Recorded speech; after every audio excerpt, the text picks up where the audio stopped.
Hey, church, Harrison here. I wanted to just take a moment and give you something to consider from God's word as you go about your day. The book of Nahum.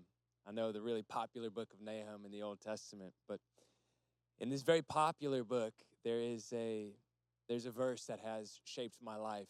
And whenever I find myself in troubled times, distressed times, this is the first thing that pours out of me. Nahum chapter 1 and verse number 7, it says this: "The Lord is good, a stronghold in the day of trouble, and he knows those who trust in him."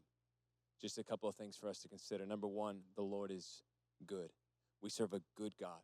God did not create this coronavirus. God is not the source of this. No, the thief, he comes to steal, kill, and destroy. But God came that we might have life and life more abundantly. We have to get that into our soul. It has to be the bedrock of our faith. It has to be our foundation. God at his core is good. It is his nature and his character to be good toward us, his people. He has one unrelenting stance toward you today and tomorrow, and that is one of love, one of everlasting tender mercy, kindness, and goodness. The Lord is good, but he's also a stronghold in the day of trouble. He is our refuge. He is the place we can run. When everything seems like it is turning upside down, God remains the same. He remains a stronghold for us. But I'd also like to just do a bit of a play on words. Not only is God a stronghold, but he also has a stronghold on your life. Your situation is not lost on him. He sees it, he knows it, he's present, and he is upholding you by his mighty hand.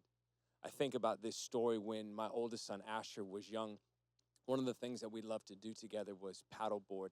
He'd be on the front of the board, and I'd be up the back, and we'd paddle around for a little while. When we get done, we'd try and take that board in, and he would grab up around the nose of the board and try and help me hold it.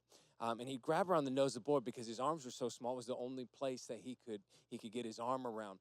And we'd be walking that board back to the car, and my wife would see him, and she would go, "Asher, you are so strong." And he just fed into his ego, and he would say, "Yeah, Mom, and I'm carrying this all by myself." What he failed to realize was that I was standing about 4 feet behind him, holding the weight of the board, and he was walking so slow. I was doing everything I could not to knock him over.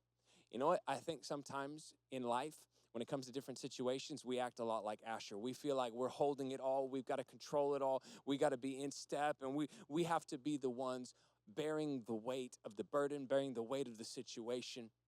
And all the while, God is standing behind us going, "Hey, I'm here. Don't forget, I'm the one that holds the world together. I'm the one that spoke and the lights turned on. I am the God of creation, and I'm the God that can hold your world together." So I want to just encourage you. You can let go and let God, as the old preacher said, let him hold your life. And then the last thought I want to give you is this: God knows those who trust in him. So our job is to trust him. He is faithful. He is trustworthy. You can trust in his nature and his character, one of goodness, one of kindness. I want to just encourage you, even in the midst of a crazy world, put your focus where it belongs, on Jesus, the one that never changes. He's the same yesterday, today, and forever. I hope that encourages you. I hope it blesses you. Church, we love you.